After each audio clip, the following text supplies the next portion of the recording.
magkaroon ng schedule sa Bagong Pilipinas Presidential Action Center. Narito ang mga dapat gawin. Gamit ang iyong mobile device, pumunta sa eGovPH app. Pwede itong i-download mula sa Apple App Store o sa Google Play Store. Gumawa ng account. Ilagay ang email address, valid mobile number, pagkatapos ay makakatanggap ka ng one-time code sa iyong email. Gamitin ang code sa eGov app para sa verification ng iyong account at ng mga impormasyong ibinigay. Congratulations! Meron ka ng eGovPH app account. Pwede mo na ma-access ang iba't ibang serbisyo ng gobyerno kabilang ang mga serbisyo sa Bagong Pilipinas Presidential Action Center. Sa patuloy na pag-aati ng balita at pagbibigay serbisyo publiko, kinilala ng prestiyosong Asia Pacific Broadcasting Plus Awards 2025 ang galing at dedigasyon ng Radyo Pilipinas. Patunay ito ng tapat na paghatid ng serbisyo sa mga Pilipino, maparadyo, TV at maging sa makabagong paraan ng paghahatid ng balita sa mundo ng social media. Sa pangunguna ni Presidential Broadcast Service Director Dindo Amparo, kasama ang lahat ng kawani ng Radyo Pilipinas. Inaalay namin ang pagkilalang ito sa bawat Pilipinong aming pinaglilingkuran. Radyo Pilipinas, Radyo Publiko. Radyo Pilipinas, Radyo Publiko. Radyo Pilipinas, Radyo Publiko.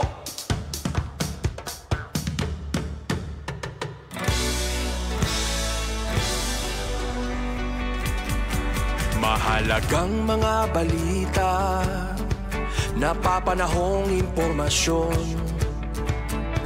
Kami ang inyong gabay pag may bagyo at sakuna. Serbisyo ng gobyerno kapag may nangangailangan. Mga proyekto ng Pangulo, damang-dama ang pagmamahal niya. Tulay ng mga hinaing, ang problema ng bayan ating lulutasin. Tulay sa himpapawid, tulay ng pagbabago.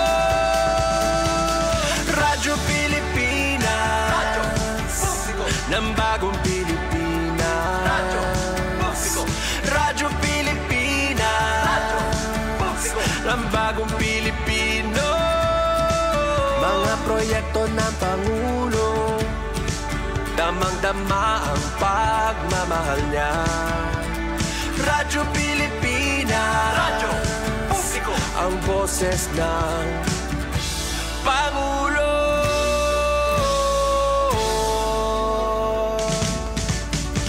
Karamay nyo kami, kahit malayo man kami nakakarating.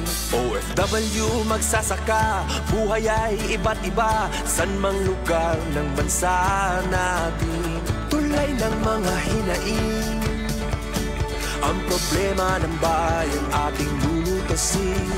Tulay sa himpapawid, tulay ng pagbabago. Radyo Pilipinas, Radyo Publiko ng Bagong Pilipinas. Radyo Publiko, Radyo Pilipinas, Radyo Publiko ng Bagong Pilipino. Mga proyekto ng Pangulo, damang-dama ang pagmamahal niya. Radyo Pilipinas, Radyo Publiko, ang boses ng Pangulo. Radyo Publiko, Radyo Pilipinas, Radyo Publiko, Radyo Pilipinas. Oras na doon mga kabarangay na hinganto na sa 23 minutos naglabay sa alas 4. Iyo pala na hibatian mga kasanggayan na urhi. Yan na lang kita nakaprograma tungod sa Gabi Raids aton hook up sa DCRB Radyo Pilipinas Kalbayog.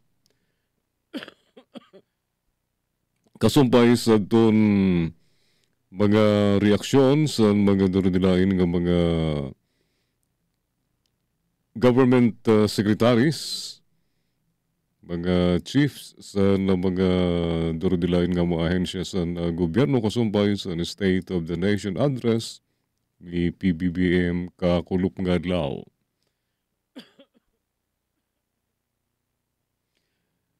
Ngan yan na, adlaw kita sa Martes, pizza 29 sa bulan sa Hulyo tuig 2025. Yan na nga tidaraon nga Agosto, sasihan nga simana ang mga Agosto 4. Matukad na.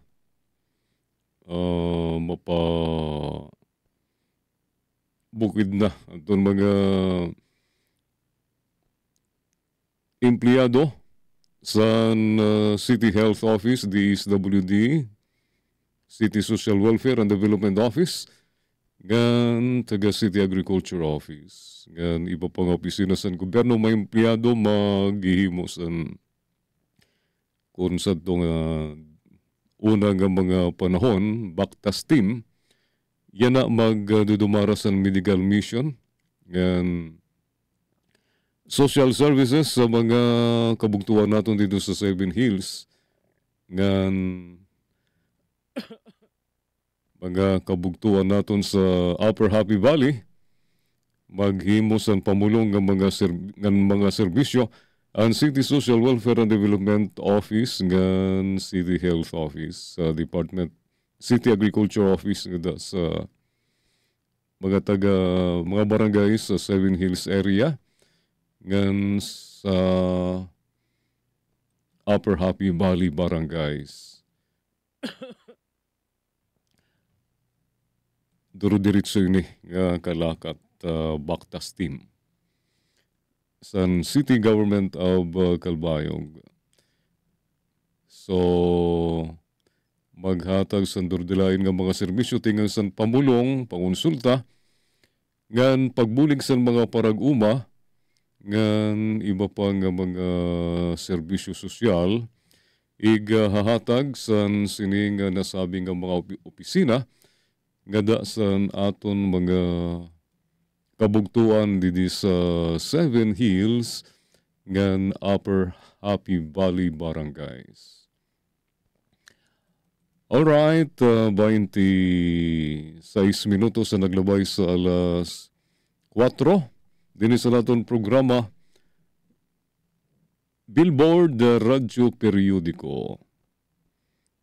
Adiyan ay naton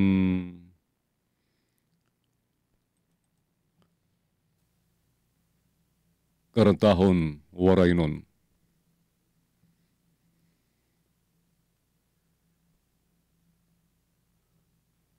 At ipamatian tayo ng lusay nga gugma.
Alright, 30 minutos na naglabay sa alas 4, mabalik ako sa gayan para sa naton pagbasa sa mga opinyon sa durudelain ng mga pahayagan kauman sa mga pahibaro sa kontrol. News and current affairs. Top stories of the day. Business, sports, music, and entertainment. Dadalhin sa inyo ng mas pinaganda, mas pinalawak, mas pinalakas. Radyo Pilipinas. Radyo Pilipinas Calbayo. DYOG 882 AM. Time to celebrate kulturang Pinoy. Tradisyon, musika, sining, literatura at iba pa. Anything and everything fun and Filipino. Ito ang Pinoy Kultura. Iba ang musikang Pilipino or more popularly known as OPM. May OPM na makabago. May OPM na makaluma. Sandal mo sana ang ulo mo sa ulo. May OPM na rock. May OPM na rap. What you know last night, yo, it was the best. May OPM na mabagal. Agad magaganda ang mga Pinay. May OPM na mabilis. May OPM na Tagalog. Ang himig natin. May OPM na English. Bahagi ng ating kultura, noon, ngayon at magpakailanman. Anumang OPM ang hanap mo, isa lang ang masasabi ko.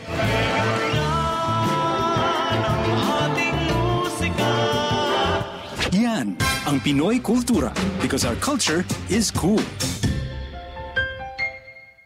Time to celebrate kulturang Pinoy. Tradisyon, musika, sining, literatura at iba pa. Anything and everything fun and Filipino. Ito ang Pinoy Kultura. Isang nakagawian ng mga Pilipino na medyo di na natin namamasdan ngayon ay ang pagmamano sa ating mga nakatatanda. It's long been part of Philippine culture, a gesture of respect that involves saying mano po, then lightly touching one's forehead on the offered hand of an elder, whether you're lola, lolo, nanay, tatay, ate, kuya, or mano po ninong, mano po ninang. It's practiced all year round as a form of greeting, usually upon entering an elder's house or attending family reunions. Mano na tayo next time we see our elders. Yan ang Pinoy Kultura because our culture is cool. Alright, oras naton 33 minutos na naglabay sa alas 4. Ngadi kita sa kolom ni Marlo Dalisay, ayos ba sa payagan abante una sa balita. July 27, 2025 issue. Sa nahitabong nga pagbasura sa impeachment complaint laban kan Vice President Sara Duterte, baga naalog ang pundasyon sa liderato ni House Speaker Martin Romualdez. Miskin pa igin dadasig nga solido daw ang suporta sa iya sa Kamara. Pero kung pagbabasaran ang mga bulungan sa mga hallways sa batasan ang kamingaw ang diri permi ng hulugan nga kaimiyangan. Diri ti awan panahon kusog ngan pundo nga igin kapital para eduso ang impeachment complaint. Kompleto sa props, drama ngan media mileage. Nagusahan nga kulang resulta waray naging saysay. Pero diri sini na nagsusurinder ang Kamara. Dayon ang ira pagpursigi nga madayon ang impeachment trial kontra kan BP Sara. Nga din naman kita sa column ni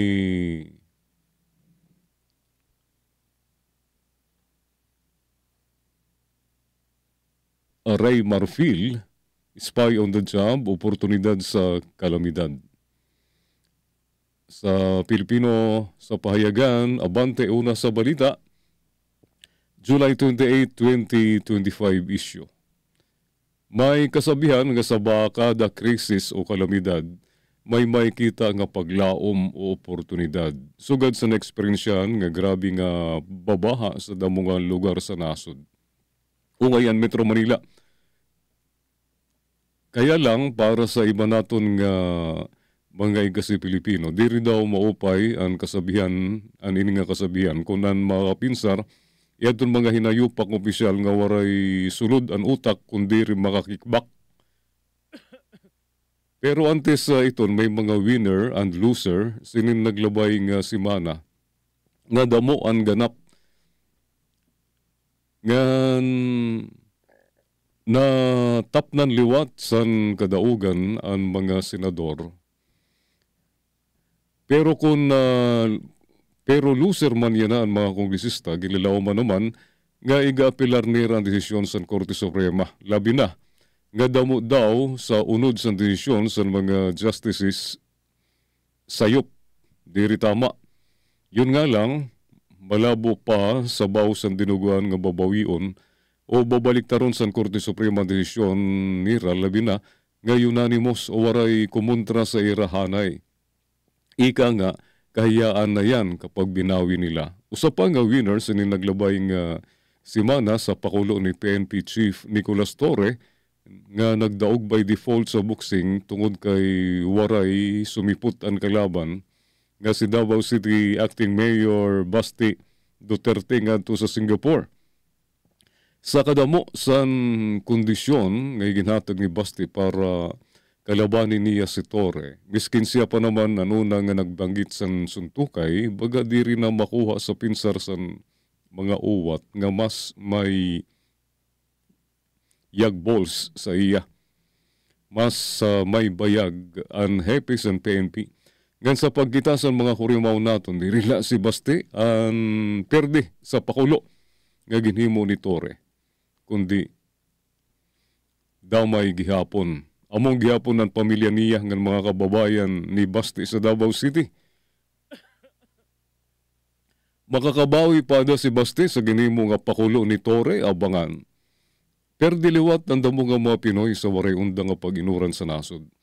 Nga nagpabaha sa damo nga lugar, sugad sa Metro Manila, pero sugad sa daan nga kasabihan, nga may oportunidad sa kada krisis. Diri kita ngay mawadan san pag-asa. Sugad sa ton panahon sa COVID-19, damoan nagyaman. Tungod sa nakakita sila sa mga oportunidad kung paano kumita. Ang mga delivery rider naglagari san tiupay. Ang iba naman hinayupak nga oportunista, karadlok nga patong ang ginhihimo sa presyo sa mga ginbabaligi nga pamproteksyon sa virus sugad sa alcohol, face mask, nga face shield. Damusan to nagkauwat nga mga Pilipino. Huwag siring panulot sa face shield. Sulot liwat. May face mask na. Sulot liwat sa face shield. Damuan mga uwat sa to panahon sa pandemya. Kung sa kamaturan, waray man good epekto ini nga face shield. Kung makatatawa na sa itong panahon sa pandemya. Baga naging uwat kita nga tanan, ano? Yan ang nga napagharampangan naman ang problema sa baha.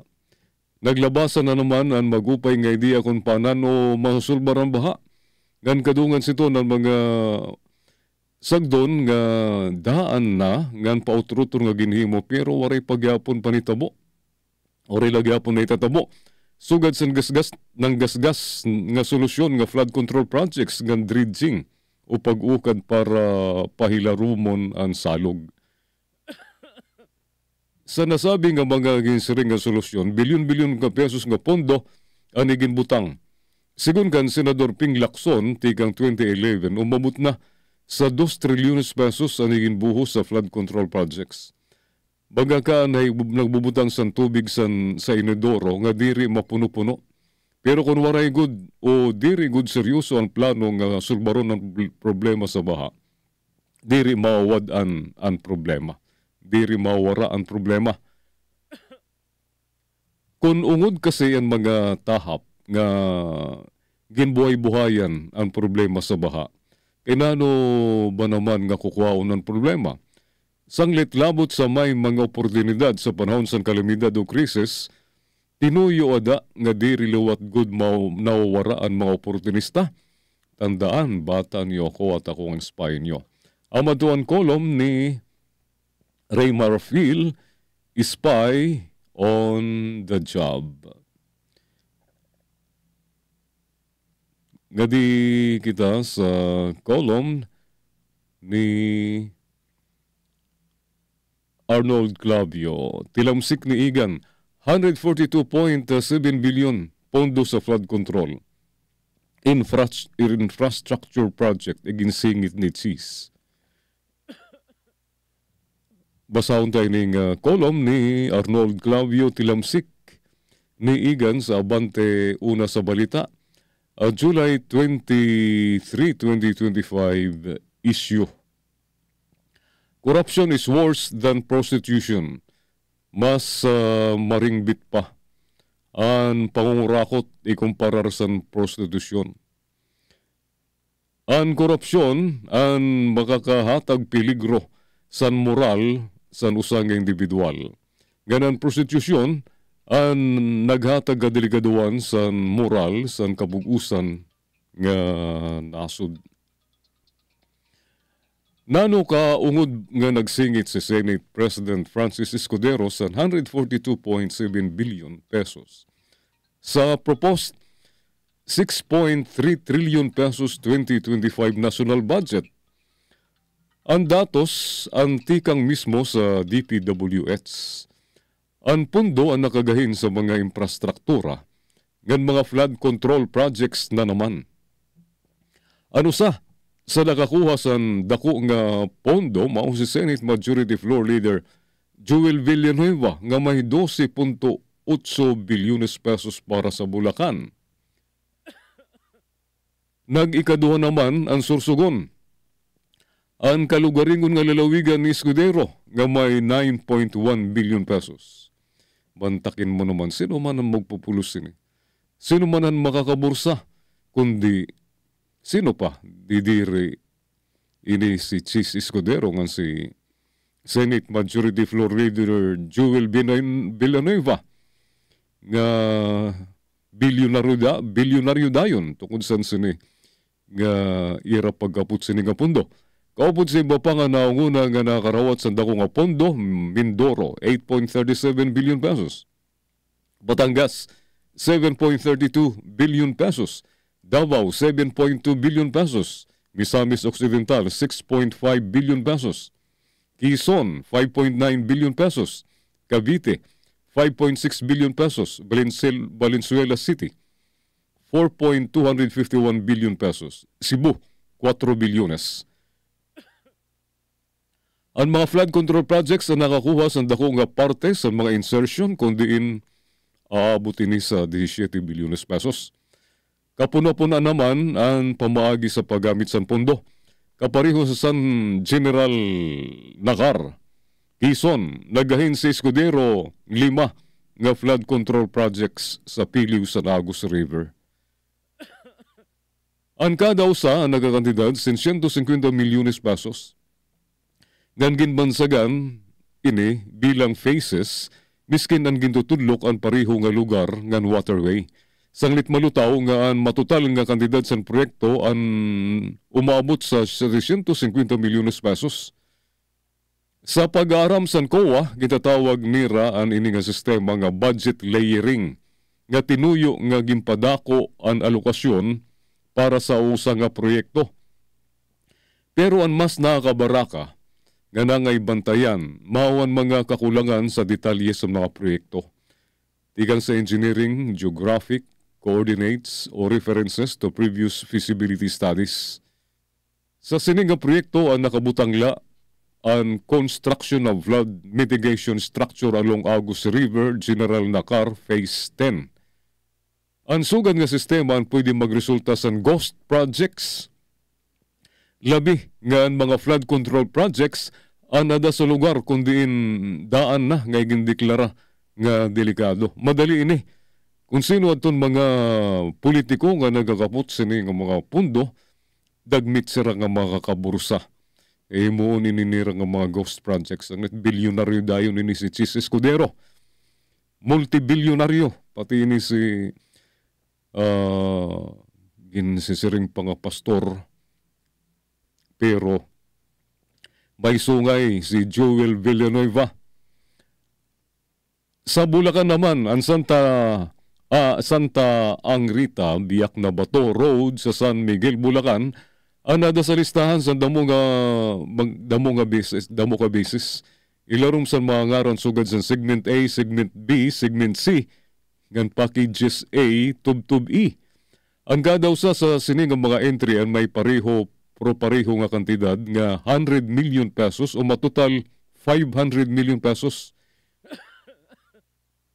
May usap pang sigad ang San Miguel Cibol Road nga 4 ka beses nga lumutaw nga diri bilang Package A, Package B, Package C, ngan Package D.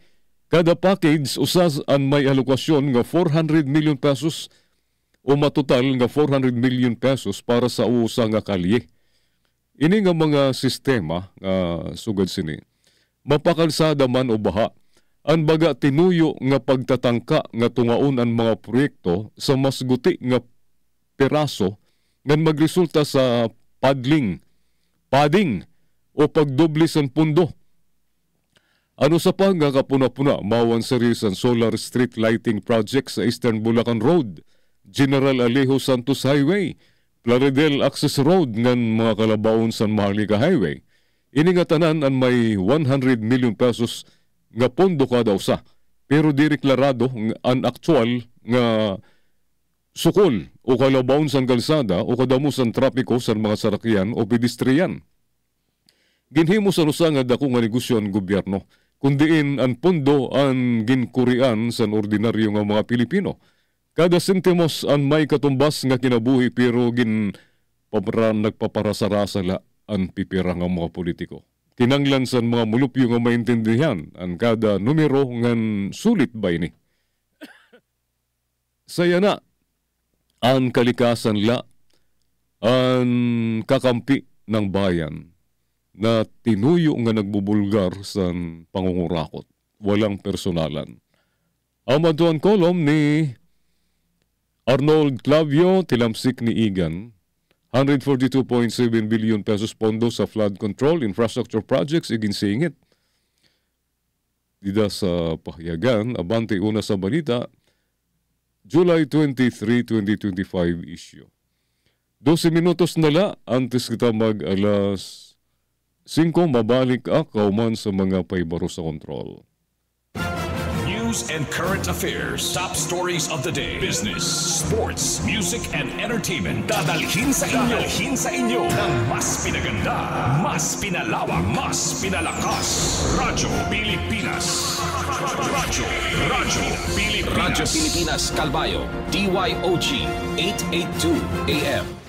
Dekalidad na pasilidad at kumpletong serbisyong medikal inilalapit na sa bawat Pilipino ni Pangulong Ferdinand R. Marcos Jr. It is not a privilege to have healthcare. It is a right. Patunay dito ang Clark Multi-Specialty Medical Center na sa kasalukuyang tinatayo sa Pampanga. Sa oras na matapos, di na kailangang sa mga ospital sa Maynila pa magtungo para magpatingin sa espesyalista sa puso, kidney at cancer. We will continue to make our healthcare system better for all Filipinos. Sa nagbabagong Pilipinas, patuloy ang trabaho, patuloy ang pagbabago.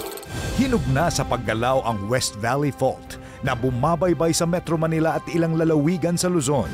Sa gitna ng pinangangambahang The Big One, binuo ng DOST at FIVOX ang Rapid Earthquake Damage Assessment System o REDAS na tutukoy sa posibleng pinsala ng lindol gaya ng landslide, tsunami at bilang ng mga masasawi. Sa REDAS, ang DOST, FIVOX, handang tumugon.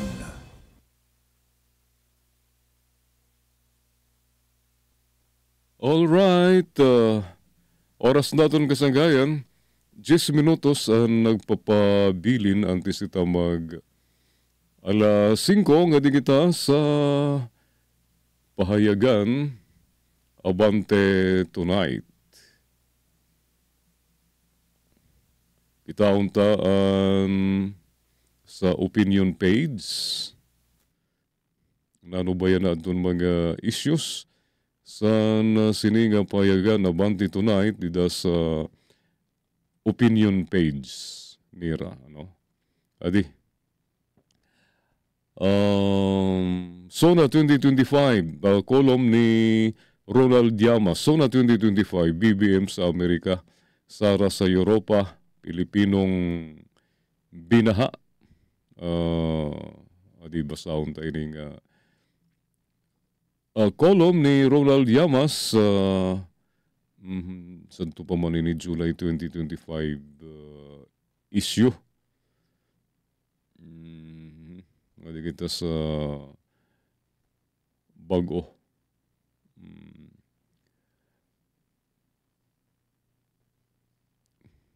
So, kasanggayan nga dinala kita sa Filipino Star ngayon. Kambyo ita sa ibang pahayagan. Didi sa Filipino Star ngayon, kitauntaan editorial para yan nga adlaw, July 29, 2025. 1 trillion. Mahiya kayo. Mauinin niya ka ni PBBM kakulop sa SONA. Editorial sa payagan na PSN, Filipino Star ngayon, July 29, 2025 issue. Mahiya kayo. So, masubra usa ka oras nga nagpamulong si Presidente Ferdinand R. Marcos Jr. para sa iya panupat nga State of the Nation address nga ginhimo sa batasang pambansa kakulop. Eksakto alas 4 san kulop siya nagtikang sa pamulong. Sobra usa ka oras ngan 25 minutos ang kahalabaon.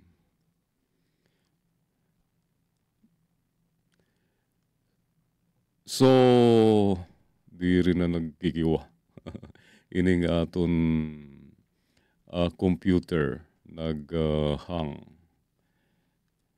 Alright. So, hanggang dinala kita sa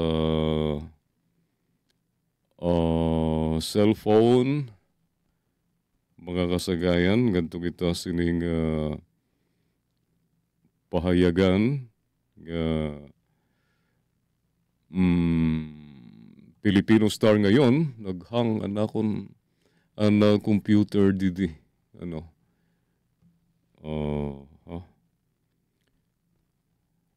So, na bibitin load ka mo.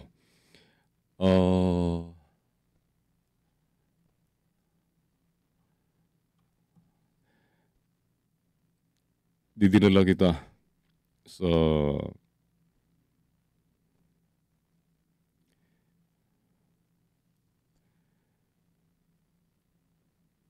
computer. Sa akong cellphone, Filipino Star ngayon. Okay. So, adi, mga kasanggayan, sa editorial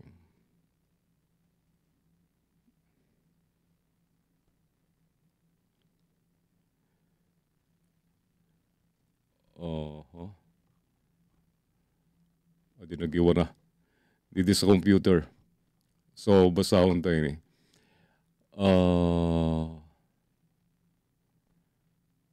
Masobra usa ka oras nga nagpamulong si PBBM Jr. para sa iya panupat nga State of the Nation address sa ginhimo nga batasang pambansa kakulop. Eksakto alas 4 san kulop siya nagtigang nga nahuman alas 5:17 san kulop.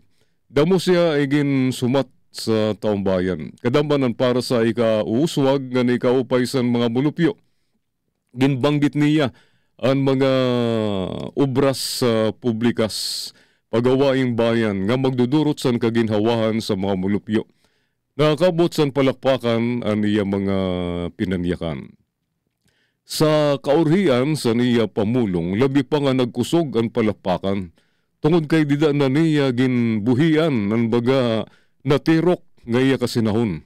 Baga baha ngan nagpakawala sa iya baba ang masakit nga pamulong nga parte sa mga kurakot nga mga opisyal sa gobyerno, partikular sa Department of Public Works and Highways, DPWH. Pero kabeses nga pumalakpak ng tumindog ang mga bisita, ng mga magbaralaod san iyakan ni Pangulo Marcos. Mahiya naman kayo sa mga kabahayan nating naanod o nalubog sa mga pagbaha. Mahiya naman kayo, lalo sa mga anak natin na magmamana sa mga utang na ginawa ninyo, na binulsan nyo lang ang pera. Siring ini ni Pangulo Marcos, tungod sa naitabo nga haluag nga baha sa Metro Manila. Ganda mo pa nga mga lugar durot sa mga bagyo Krising, Dante ngan Emong.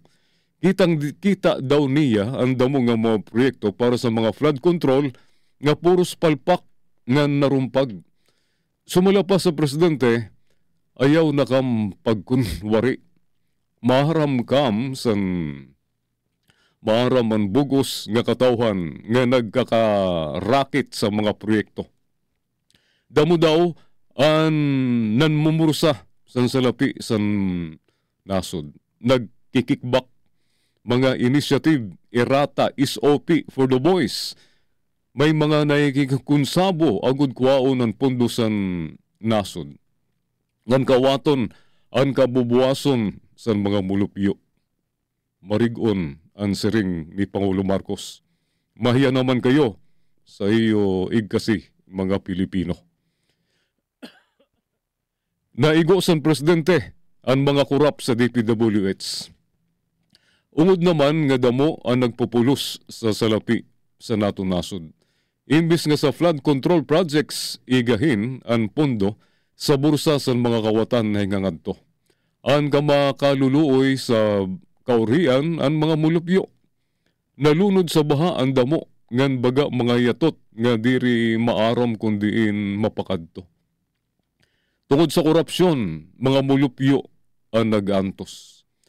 Siring ni Senador Panfilo Ping Lacson, 1 trillion pesos nga nakagahin para sa flood control ang nawara tungod sa pangurakot. Tikang pa daw 2011, naka-experience na sa nagrabe nga pagbaha. Gan pananon hay taboy ni, miskin dako ang alokasyon para sa flood control. Sumala pa si Senador, ginbabaso ng climate change, pero anungod, ang naka-allocate nga trilyon pesos nga pondo ang hingangad to sa bursa sa mga kurakot. Ang tabayanan, hulaton sa mga mulupyo, ang panunukot sa mga kurap nga tinikangan sanglit may mga pagbaha. May tabo unta ang banta. Amod to ang editorial, yan ang adlaw sa Payagan Filipino Star ngayon, mahiya kayo. 1 minuto ang nagpapabilin antes kita mag alas 5 ngan adiyan naton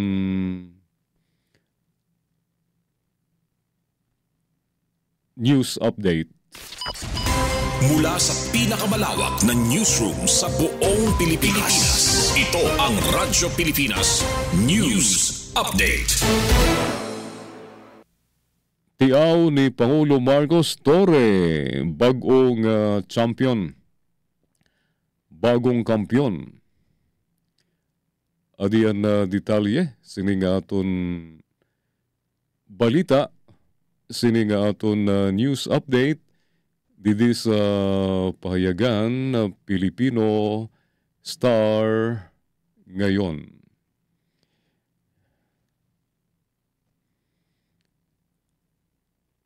Naghang naliwatan naton na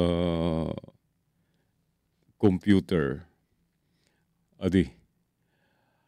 Mismo si Pangulo Ferdinand R. Marcos Jr. ang hingatawa sa iya kalugaringon nga tiyaw, kahuman ilinya si PNP Chief General Nicolas Torre III sa mga naging kampiyon ng mga Pilipino sa larangan sa sports. Sa Yasona, kakulob gigin usa-usa ni Marcos ang mga Pilipino nga nakilalaan tungod sa sports nga naghatag sa dungog sa nasod. Una niya ginbanggit ang ngaran niya na senador nga World Boxing Champion Manny Pacquiao nga nahimo nga itabla ang giuri nga laban sa mas bata nga boksingero sa Amerika. Una sini, gindayaw ni Marcos ang Philippine Sports Commission nga ng PAGCOR nga nagsusuporta daw sa mga programa pampalakasan sa mga atleta sa bugos nga nasod. Tungod sa ira, ang aton mga kabataan ang temprano nga namumulat sa sports, humuhusay nga nagataas ang kumpiyansa. Sumunod sila sa inagian sa naton mga kampiyon sa world-class athlete kapareho ni Senador Manny Pacquiao ni Hidilyn Diaz ng Kaloy Yulo. Ira Villegas, Nesty Peticio si Obiena, Alex Iyala, ng Paralympian naton si ring ni Marcos. Sa orhe si ring ni Marcos ngay upod naliwat naton ang aton bago nga kampiyon nga si PNP Chief General Torre. Makikita nga napatindog ng tumawa si Torre kauman mabanggit sa Pangulo ang iyang aran. Mahinunduman ngay gindeklara daog si Torre sa angay unta boxing match ni acting Davao Mayor Basti Duterte sa nga Domingo, kahuman waray sumipot si Baste tungod nagbiyahe ngadto Singapore. Amado naton na news update, Gina Vilon, iutag notisya.